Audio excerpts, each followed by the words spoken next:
and envision your future. Take the lead is in your walls. Take the lead is in your walls. This platform serves as a space for engagement designed to equip young people to become effective leaders. They are actively contributing, creatively engaged, and determined in various fields. And now, this is Take the Lead.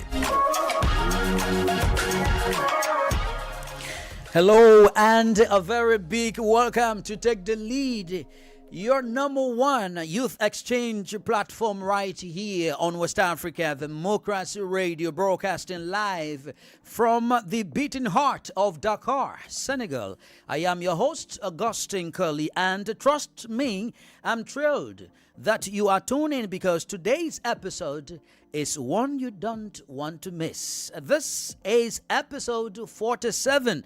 And we are diving deep into a conversation that shapes our identity, our politics, and our future as young Africans. Pan-Africanism. Does the idea still resonate with African youth today? Is it still alive? Has it evolved? What does it mean to you, in fact? We want to hear your answers, your perspectives, your stories about this wonderful topic. So don't just listen, jump into the conversation. We are live on 94.9 FM and streaming on Facebook, WADR English service, and on YouTube at WADR. Got a hot take, a burning question, or a shout out for your crew? Drop it in the comment section. We are reading them live on air. So stay tuned, stay bold, and remember, you've got the voice, you've got the vision and the power to take the lead. Let's live it together. Pan-Africanism is a global movement and ideology that champions the unity, solidarity, and political empowerment of all people of African descent.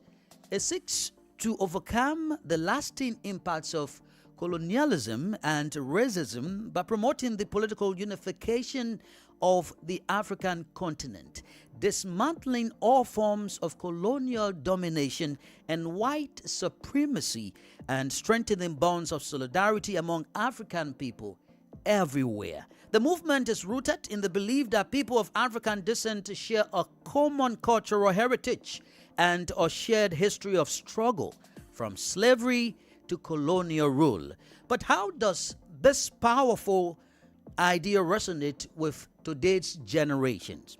In the context of young people, our guests today will share their diverse perspectives on whether Pan-Africanism still echoes in the minds of African youth, and also explore sustainable ways to keep the Pan-Africanist spirit alive. And they are Melvin Onanga Njai. And Melvin is a Gabonese American. He's also a student of political science here at the Institute of Superior Management. Is called RSM. What a privilege to have Melvin with us this afternoon. Melvin, how are you doing? I'm doing fine, Bill. It's wonderful to be here. Thank you very much for having me. What's the spirit like? I've been in the studio this afternoon and we are about to talk about Pan-Africanism. It's a very big topic, especially as an African myself, African American. And in terms of being in the studio, it's a very good experience. I can add this to a resume. It's very important for us at our age, especially as students, to be able to muster up a new power, a new strength, and new skills when it comes to talking, whether it's in public, through a camera, or directly. So yeah, I was told to join this place, and I could not hesitate. Yeah. I came here immediately. Thank you for having me. What a great way. Now we also have Gondolisa Ellie Ndeki. Now, Ellie is a Senegalese as well as a student of psychology at Sheikh Anta Diop University here in Dakar. How are you doing, Ellie? And welcome to the program. Thank you so much for having me. I'm doing fine. How is Senegal treating you so far? I know you are a citizen of the country, but perhaps you have traveled a bit and back. How is your own country treating you? Well, my own country treating me really well, I can say. And also, I have traveled. I've been to the US through a program called Kennedy Lugar Youth Exchange Students. I was placed in Indianapolis, Indiana in 2018, 2019. Okay, so I mean, you have a kind of experience to share with us. I mean, other young people across the continent. We also have Omar Sayan, and Omar is a Gambian political thinker and a student of political science at the University of the Gambia. How are you doing, Omar? Welcome to the program. Thank you very much, comrade, and I am happy to be here to share my little knowledge that we have with that I have with two people here, and I am very pleased to be here and to comrade from across the continent. I am here to learn and to also give the little that I can. All right. I am because we. How is the Smiling Coast, Banjul? Yeah, we are here managing because I think we will get into that. We have a lot of loopholes here in the country that really needs to be filled politically, economically, socially, and the capitalist influence. It's at the spec when it comes to the development of the country. So we are here. The struggle is on. The fight is on. The people are ready to fight, and we keep on fighting. Great, great. Now, it's just important to let you know that we are all Pan-Africanists seated here, and including those of our guests online. Now, let's also hear from another wonderful Pan-Africanist. He is Hadi Yakubu. Hadi is a coordinator of Pan-African movement called Africans Rising. He's joining us from Ghana. How are you doing, Hadi?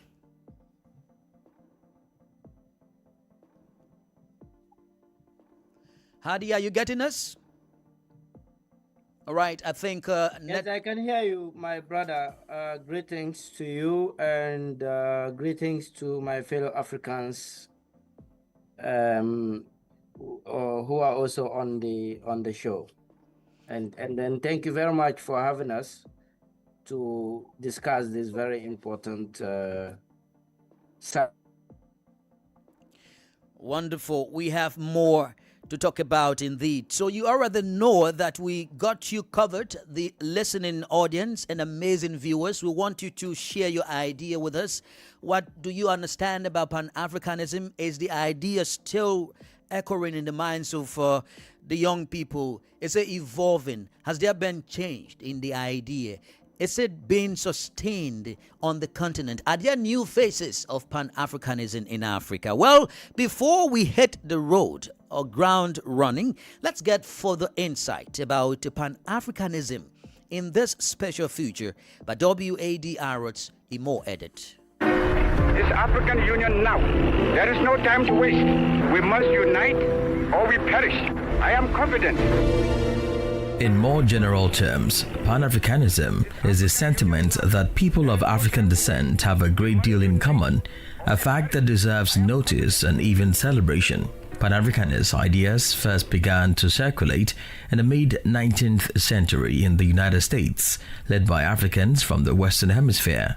The most important early Pan-Africanists were Martin Delany and Alexander Cromwell, both African Americans, and Edward Blyden, a West Indian. Delany, who believed that black people could not prosper alongside whites, advocated that the idea that African Americans should separate from the United States and establish their own nation. Cromwell and Blyden, both contemporaries of Delany, thought that Africa was the best place for that new nation.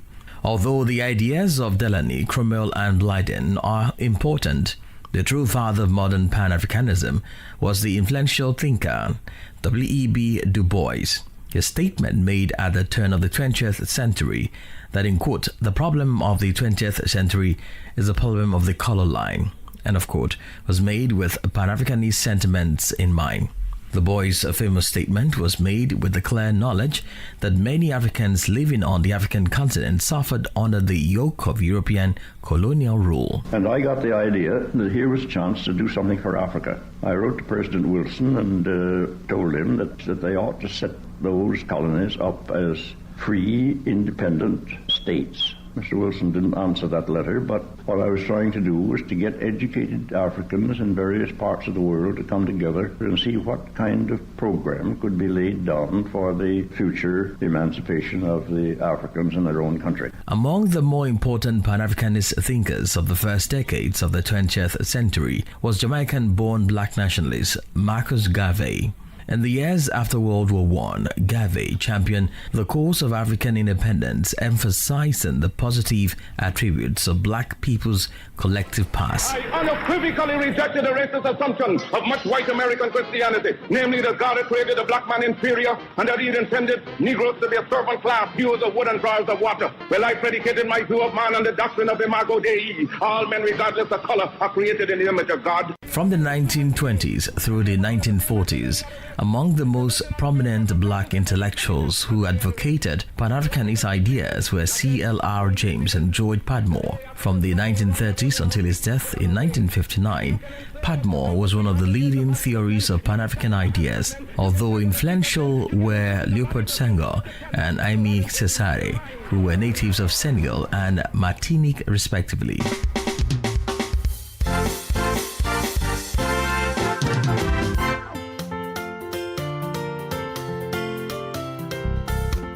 By the late 1940s, the African-American intellectual leadership of the movement had receded, with Africans now taking the lead. The most important figure of the spirit was Kwame Nkrumah of Ghana, who believed that the European colonial rule of Africa could be extinguished if Africans could unite politically and economically.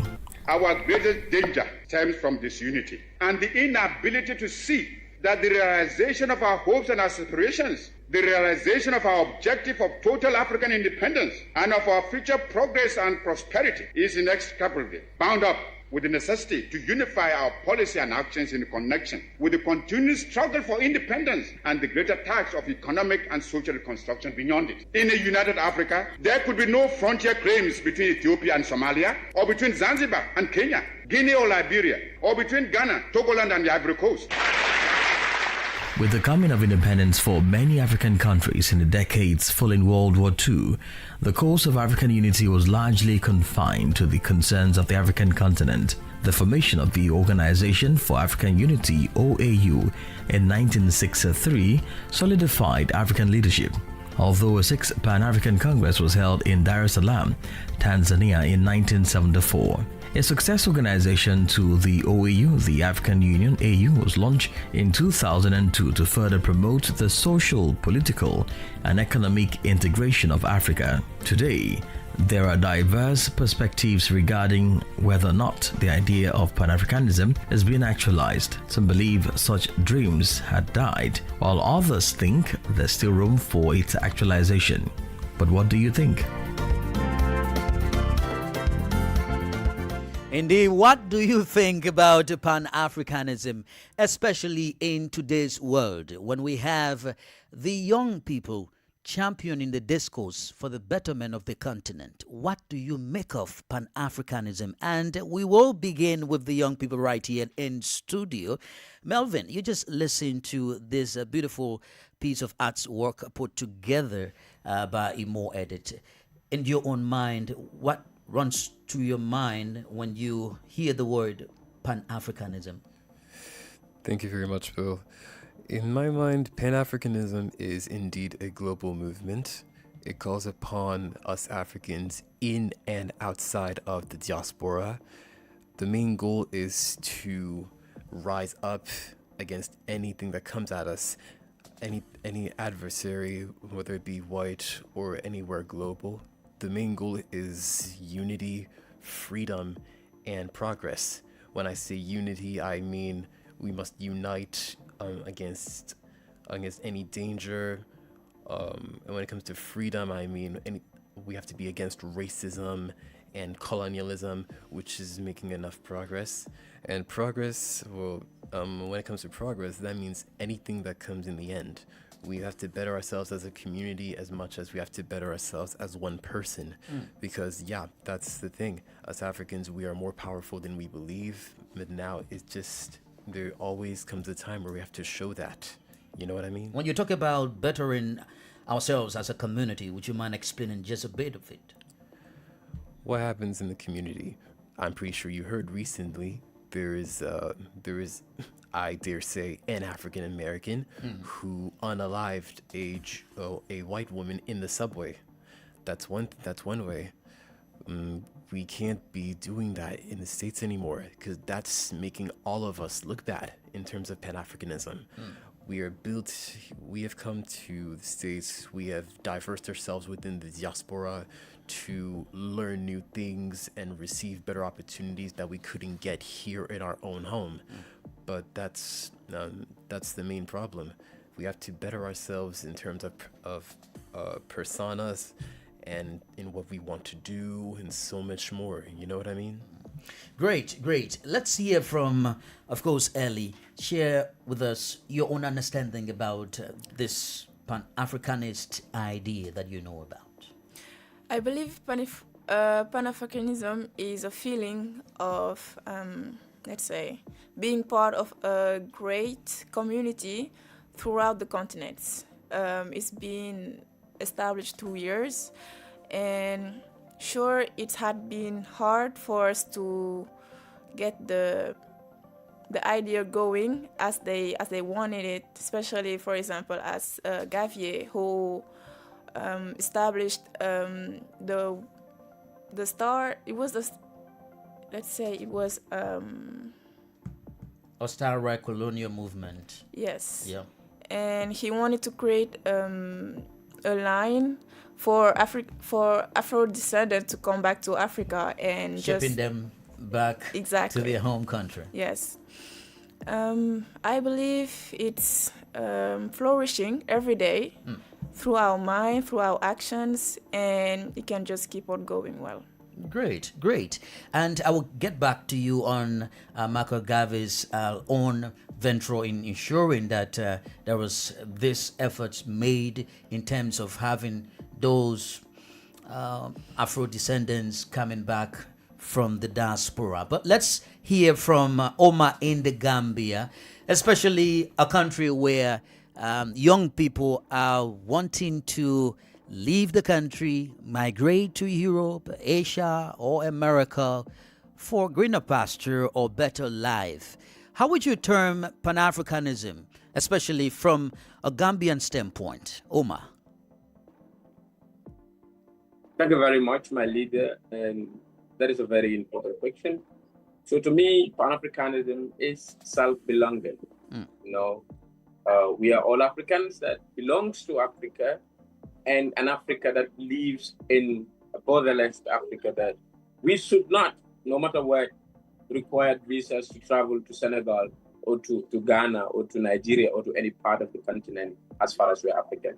So Pan-Africanism to me is sense of belonging, that I'm an African not because I was born here, I'm an African because my roots were the founders of Africa. So that it's why I'm an African, or that is why Pan-Africanism is very important, or that is my definition of Pan-Africanism. But how? So Go ahead quickly. Coming to another aspect of Gambian youths live in the country or to the continent to travel to Europe to search for greener pasture. Just like I said at my introduction, that I am currently the Secretary General of Gambians Against Looted Assets.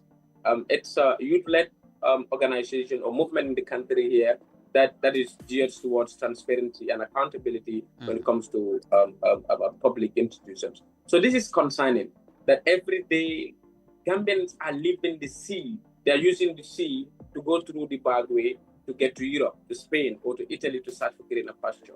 This is something that is worrying. This is something that is alarming. This is something that is taking away the youthful population of the continent.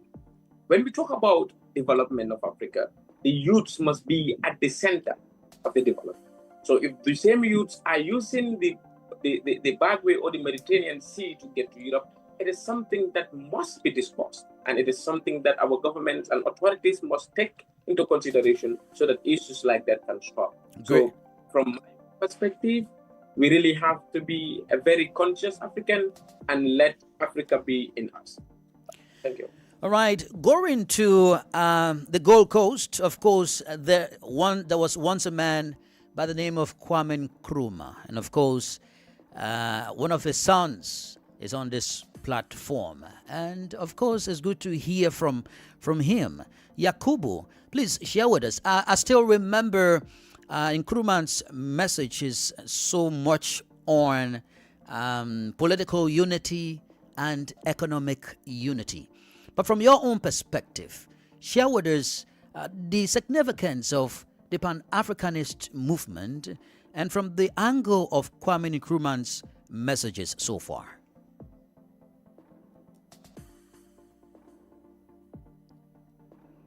Yakubu, are you getting us? Yeah, thank you again. I think my colleagues have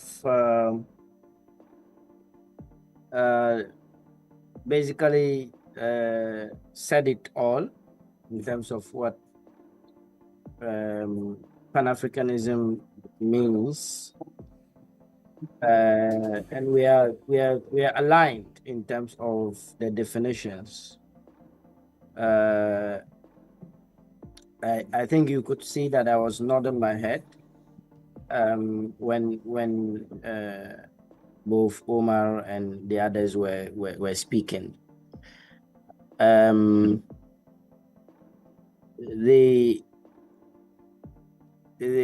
of the things that I would probably add is to look at what are some of the personal things that each and every one of us can do on a daily basis to bring about the borderless Africa, the African unity that we talk about. I think what Umar mentioned is very important, because without situating Pan-Africanism within the concrete realms of how it solves the daily problems of African people, it can appear as an abstract concept. And therefore, we have to be careful in terms of how we talk about it. When your reporter was narrating about what Pan-Africanism and its origins have been, there is, of course, that school of thought that sees Pan-Africanism only from the perspective of is early days of advocacy for African independence and African liberation, and also for racial equality and racial, power. And I see that the reporter did reference W.E.B. Du Bois, and his reference to the question of liberation as a question of the color line. We have to acknowledge that there's been an evolution of thought in terms of Pan-Africanism, because we are in the era from slavery to colonialism, and that kind of domination is a bit of a different form of domination that we now face, even if it leads to the same ends. Okay. So Kwame Nkrumah wrote in 1965 a book titled Neo-Colonialism, The Last Stage of Imperialism. And that is the book that basically outlines the system in which we are in, that rests or depends on the division of the colonized, that is us, just as much as direct colonialism depends on the division of the colonized. If you go back to the Berlin Conference of 1884, you would see the main purpose of dividing a people is basically so that they can be weak, so that you can conquer and dominate them and take their resources. Let me just allow me to land on a quick point. Okay, very quickly. Give me a quick minute to land on a point, because I really want to drive home the point of the fact that we have to concretize the thinking of Pan-Africanism. And from that perspective, we are talking about a united Africa with one passport for all Africans, with one currency for all Africans, There's no reason for any African to need visa to travel anywhere. There's no reason for us to have almost 40 currencies in the continent of Africa. We need a harmonized education systems. We need harmonized communication systems. There's no reason why if somebody leaves the Gambia to enter Senegal, they have to buy a new SIM card. It makes absolutely no sense. We need a centralized military command that can be able to defend every and any territory of African continent without any hesitation. All right, we need Hadi. a central bank of Africa. So when we talk about Pan-Africanism in the 21st century, these are the concrete things that it means. All right. I mean, these are important aspects you've raised. Let's get back to you, Melvin. I saw you nodding your head. Are there some additional things you want to add on to what Hadi was speaking about? Yeah, he just mentioned this. The goal is, he said that the goal of someone is to divide the Africans in the goal of being weak. That I want to underline that, because my analogy is this. Martin Luther King had a dream. However, it's teamwork that makes the dream work. You know what I'm saying? The fact is, you can do a lot alone, but you go further with a team. And that's exactly why we are calling upon Africans and the entire diaspora. They're the ones who are divided the most geographically. So that's why we must all come together to make sure that there's a clear path for progress. Has this dream of African unity been maintained? Is it still the same? Is it evolving, or it has died? For you, Ellie, what do you think of that? I believe it's very much alive, to be honest. Especially we can take an example on the president of Burkina Faso, Ibrahim Touré, and he is making it a reality, to be honest, on our days. And for example, he made sure to end the relationship of armies from his country with France, and just being, let's say, a sovereign state, and establish himself and make sure that he's not his influence, I can say, but the work of, let's say, Thomas Sankara is not going on waste, for example.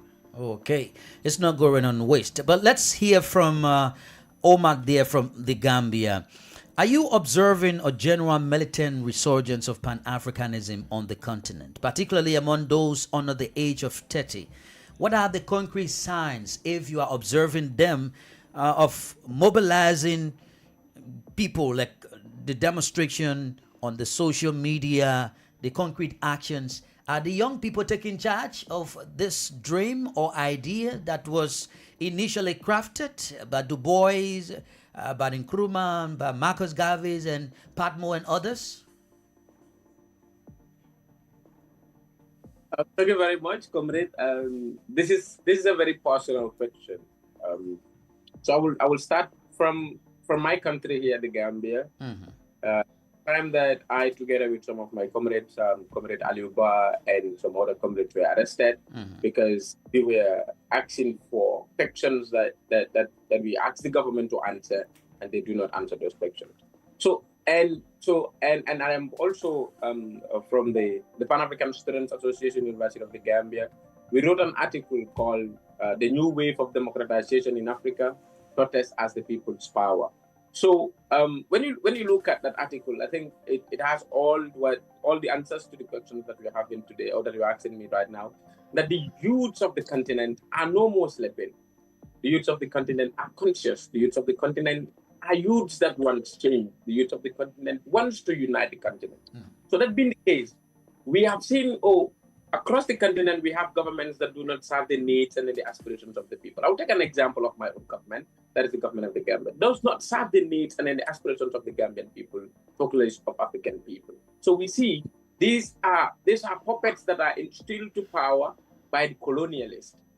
Just like what my comrade from Ghana said, when you read Kwame Nkrumah's book, it is going to tell you that the Western powers they are not willing to leave, but instead they will go, but they will have their roots rooted in our countries, and that is what is happening in our countries. So the youths of this generation, the youths of the continent, we can take example from the Gambia, from Senegal, even before Usman Sonko comes to power. We have seen a lot of protests in the ground when you go to Kenya, and recently in Tanzania, where Samia Suluhu has declared himself the winner, in not in line with the needs and in the aspirations of the people of Tanzania. So we have seen youths taking leadership positions.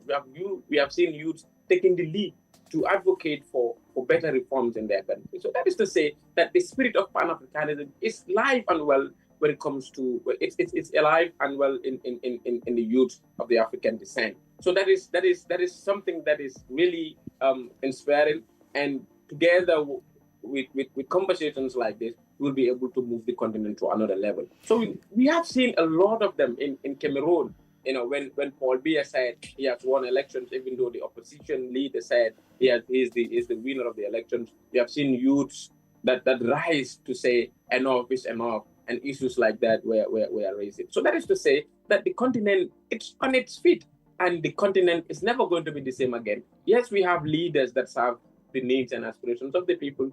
For example, Tarawale, a youthful leader who is willing to transform Burkina Faso to the state where his mentor or political godfather, Thomas Sankara, wanted it to be. But we have also seen people that are trying to undermine that process. And again, we have seen youths rising up, because there was a time that the whole of the continent, you have seen youths that rise together in the whole of the continent to show solidarity that the youths of Africa are with Tarawale. So that is to say that Africa is never going to be the same again until and unless we have a borderless continent, until and unless we have a single currency, until and unless we have a single military command, until and unless we have a single government that is going to steer the affairs of the continent. Thank you very much. Great. I listened to Hadi Yakubu. You stressed a very important point initially when you spoke about the need to have a borderless Africa, and Africa with one currency, especially in terms of traveling. It reminds me of our current political differences and economic challenges. Today, most of the African governments, their debt ratio are very high because they depend on foreign debts. You have the World Bank lending money to African countries, and they have to pay back. You have the IMF lending monies to these African countries. They have to pay back. Yet Africa is regarded as the green continent. We have resources. But then, with our political differences, democracy is also challenged. You have governments that are not democratic. You have some military forms of government in the country or the continent. You have some parliamentary system of government running, and yet citizens are still deprived of their rights. Then, with these kinds of differences, do you still believe that we are free from colonial oppression? Do you still believe that we are free from the Western supremacy when we still depend on these people to help us in terms of finance, in terms of military equipment, and so forth?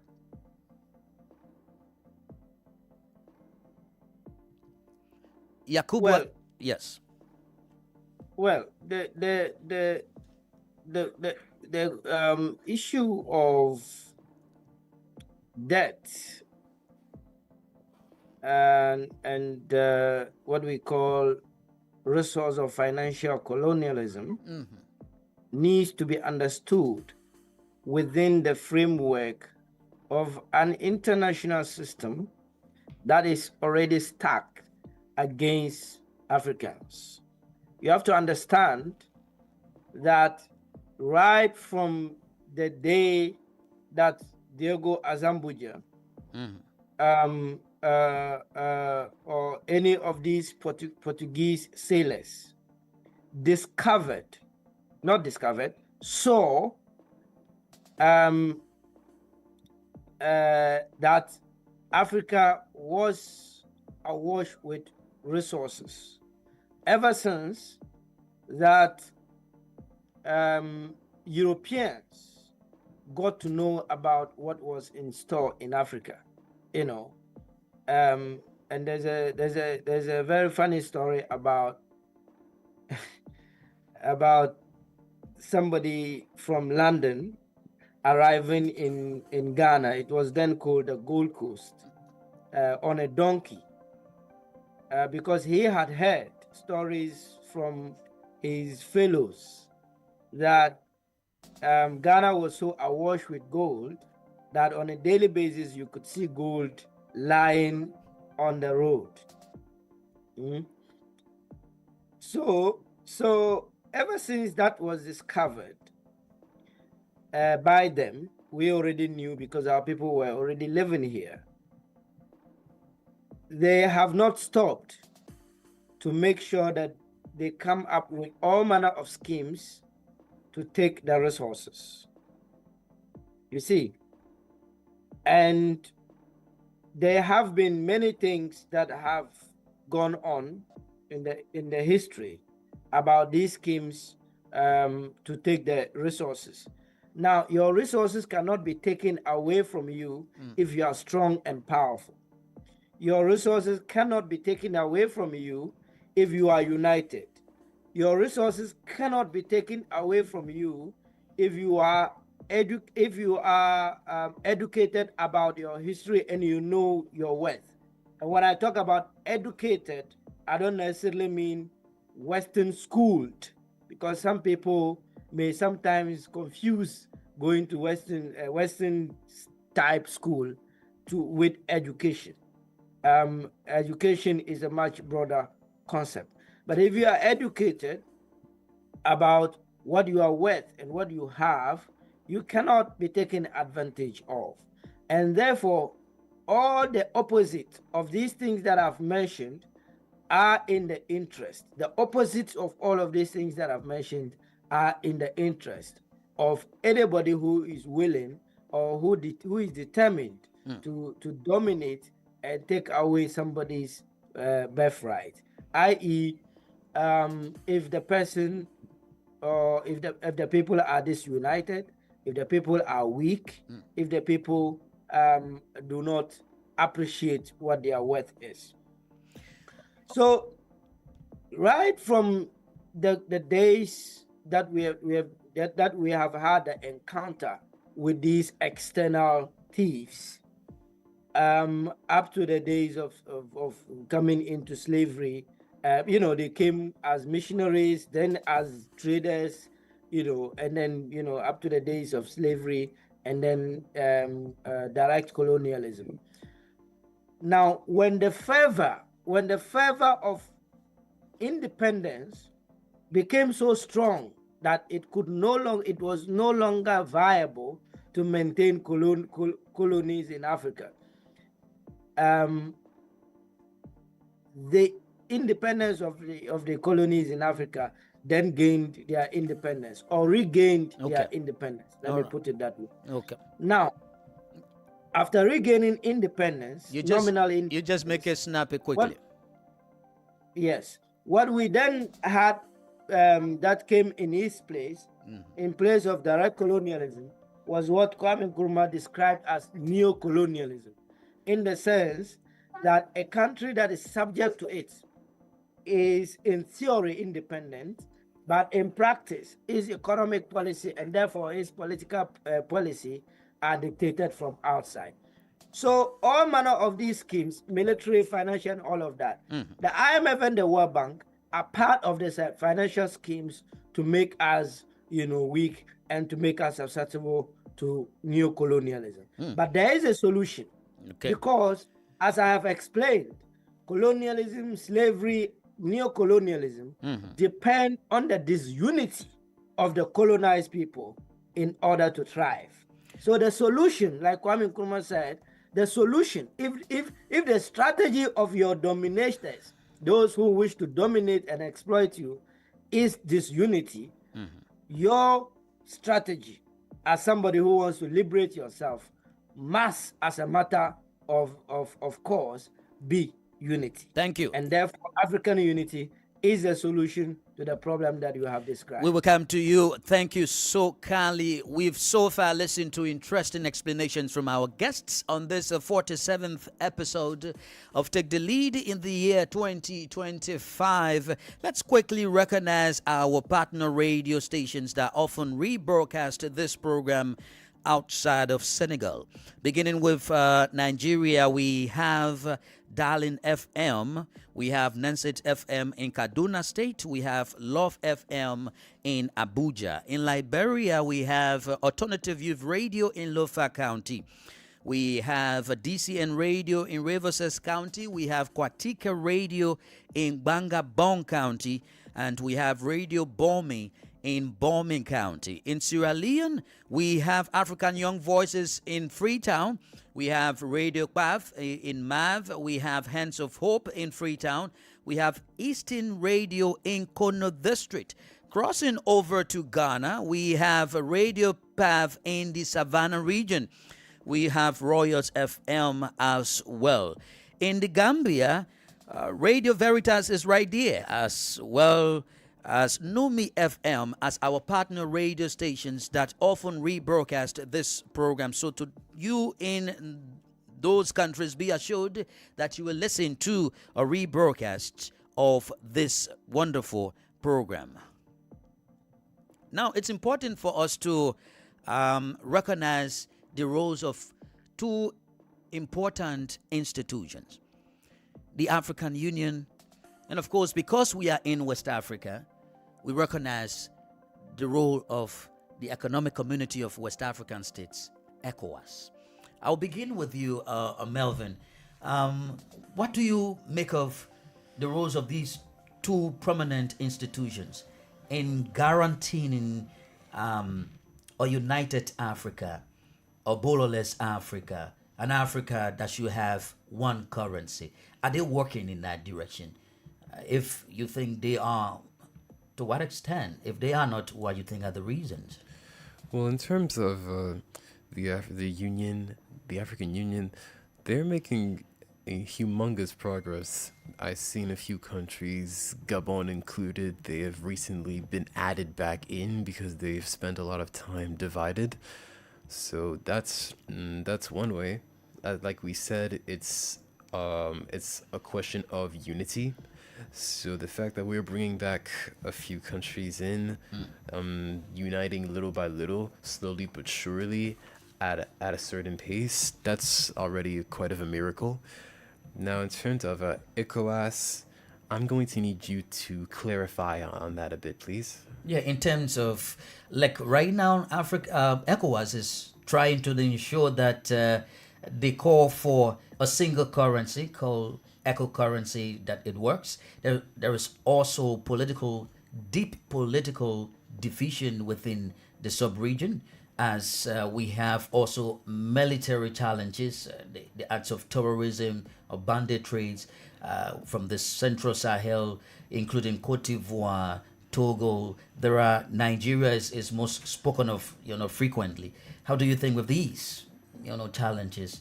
How can we have a united region or continent? Well, honestly, borders will always have their importance. It's important to know that you have A has one territory and B has another territory, so that there's still somewhat of peace in a vortex. And then if there's one group of people that absolutely love their country, it's the military forces. That's obvious, because you're not going to be, that means you're literally putting your life on the line to protect your country. And that's the thing. Not to mention, speaking of military forces, I believe I can mention Thomas Sankara. He was in the military. He's a Pan-Africanist revolutionary. He was assassinated for his beliefs, but he was perfectly in line for his country. Now, in terms of the ECOWAS and the eco currency, well, that is up to the Union African to see, I believe, because a continent with no currency, that is a very strong and large, that's a very large topic. So it takes not one country, but an entire group of people to correctly put a stamp on that. Great. Let's hear from you, Ellie. What do you make of the roles of these two institutions, organizations? I believe they are doing a great work, and I also believe that it could be improved if people were more united, I believe. And Does that mean that people are not more united to achieving these ideas? they are trying, but it could be more forward and more expressed too. Okay, more expressed too. As you gave your opinion as well, Omar, and tell us what do you make of the role? Are they yielding progress so far in terms of this Pan-Africanist dream? And then you give us your parting comment in terms of your recommendations. Please go ahead, Omar. Thank you very much, comrade. And I will differ with the comrade in the studio when it comes to the AU and the ECOWAS. AU as a regional bloc, just like what Hadi said, neocolonialism does not necessarily mean that they have to come and then occupy our territories now. But the African Union, the AU, their main sponsors are the World Bank and the IMF. And these tools of our neocolonialism, these are tools of our exploitation, these are tools of the suppressed African, these are tools why capitalism continues to strive in the continent. First, when there will be a lot of constitutional bastardizations in the continent.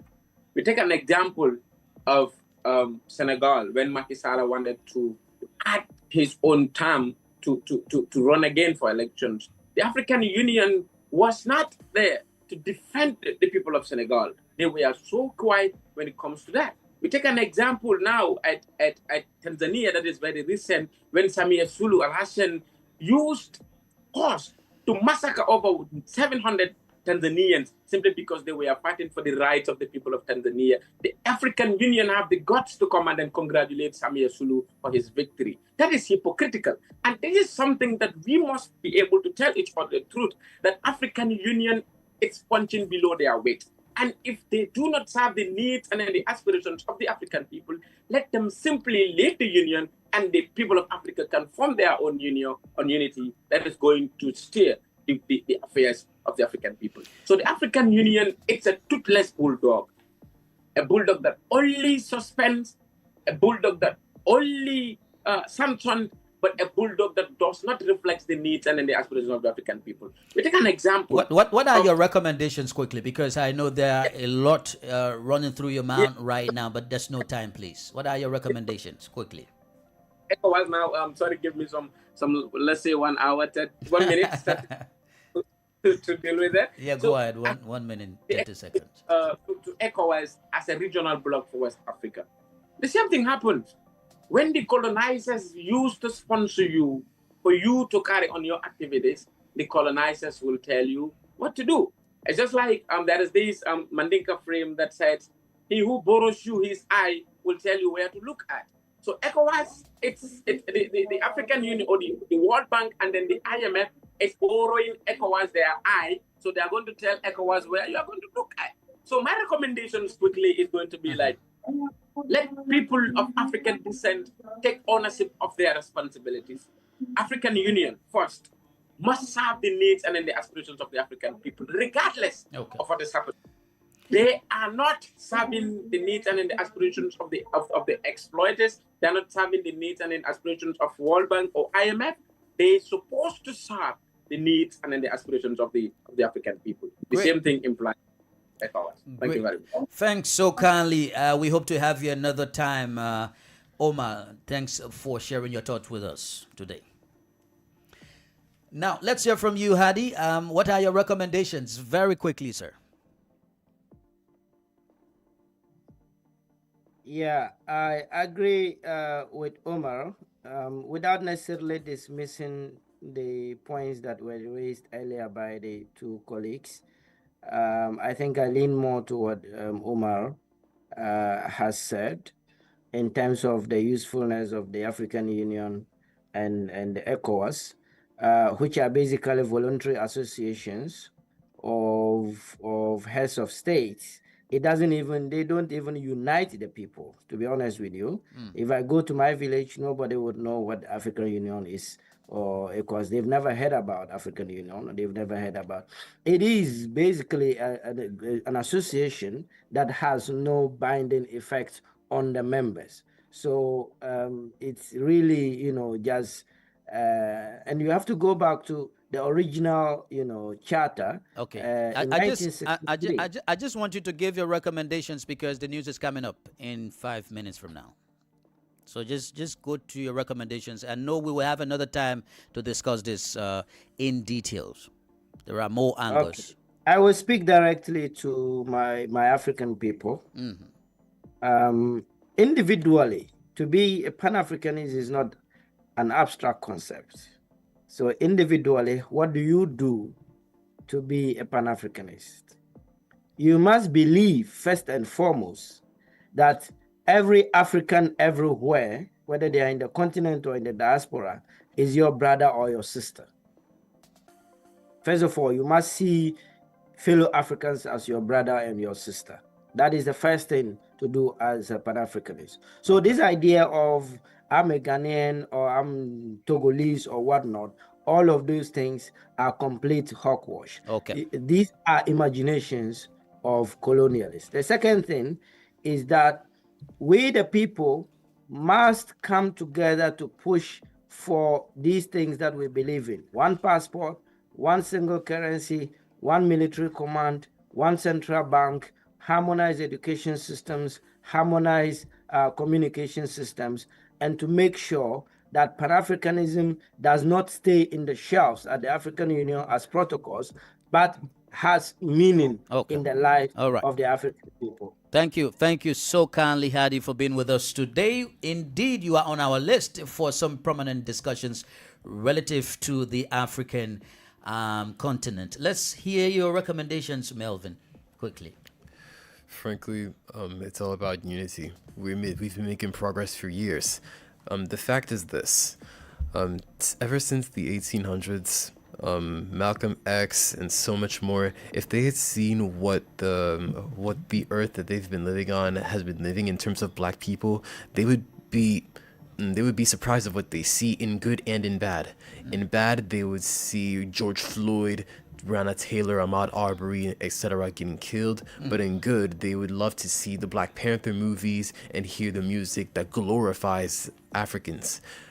So the fact is, if we take every movie, monument, symbol, work of art, point of interest like Gore and etc., and we continue to base ourselves on those factors, and we develop it even more from the diaspora and in the continent, that is the number one way that we can continue to develop our African selves in power. Thank you so kindly, Melvin, for being with us today. We will have you another time. It was my pleasure, bro. Thank you very much for having me. All right. And finally to you, Ellie, what are your recommendations?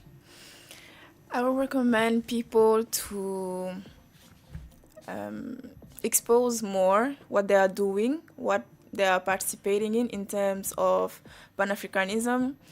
Open the borders, I can say, in order to make the people mingle more in terms of culture, discover each other more, because if you want to unite people, you have to know people first, I believe.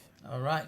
Thanks. Well, listeners and viewers, this is where we shut the doors on the 42nd edition of Take the Lead here on West Africa Democracy Radio, broadcasting on 94.9 FM on YouTube at WADR Facebook, WADR English service. My profound appreciation to you for being with us today. Please join us next Friday for another live episode of the program. Remember to take the lead in shaping the discourse for the betterment of young people in Africa.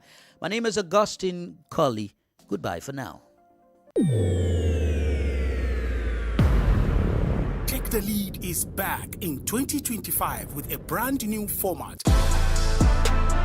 Yes, your youth exchange space will now be broadcast live every Friday at 4:05 p.m. Universal Time. And that's not all. Dear internet users and WADR subscribers, you have the opportunity to experience the show live and direct on our online platforms on Facebook at WADR English Service and on YouTube at WADR.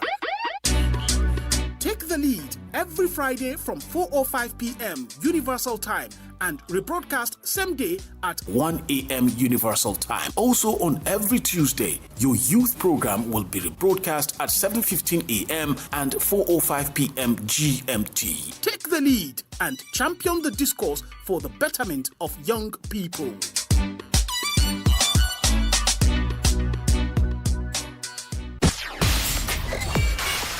West Africa Démocratie Radio. Nous sommes partout sur notre fréquence 94.9 FM Dakar, sur le net wadr.org, sur votre téléphone via notre application WADR téléchargeable dans Google Play Store. Nous sommes partout. WADR 94.9 FM Dakar, à vous la parole.